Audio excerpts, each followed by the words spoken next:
92% इजरायलियों का मानना है कि ईरान और इजराइल के युद्ध में ईरान की जीत हुई।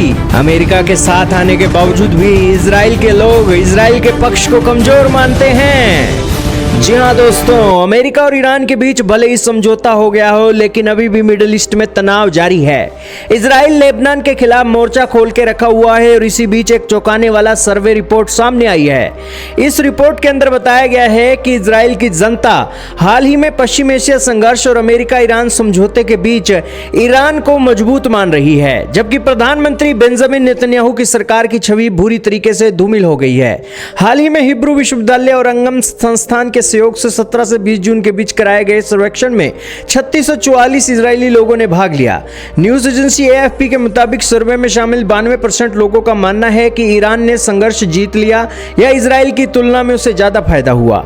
83% इजरायलियों ने कहा कि इस युद्ध और उसके परिणामों से इजराइल की दीर्घकालिक सुरक्षा कमजोर हुई है। खास बात यह है कि यह धारणा केवल विपक्षी समर्थकों तक सीमित नहीं है। नेतन्याहू के दक्षिणपंथी राजनीतिक आधार वाले मतदाताओं में भी 93% ने ईरान को मजबूत बताते हुए इसे इजराइल की हार माना है। इतना ही नहीं, सर्वेक्षण में अमेरिका ईरान समझौते को इजरायलियों का भारी बहुमत विरोध दिखाता है कि 63.2% लोगों ने समझौते का विरोध किया, जबकि केवल 12% लोगों ने इसका समर्थन किया। हाल ही में दोस्तों स्विट्जरलैंड के अंदर अमेरिका ईरान की वार्ता शुरू है और यहां पर इजराइल दूर दूर तक नहीं दिखाई दे रहा है। यहां पर साफ स्पष्ट तरीके से दिखाई दे रहा है कि इजराइल यहां पर लेबनान में अपना संघर्ष जारी रखे हुए है, लेकिन इसी बीच ये संघर्ष के अंदर ये डेवलपमेंट निकलना बड़े हैरानीजनक तथ्य हैं। आपका क्या मानना है, कमेंट सेक्शन में बताइएगा।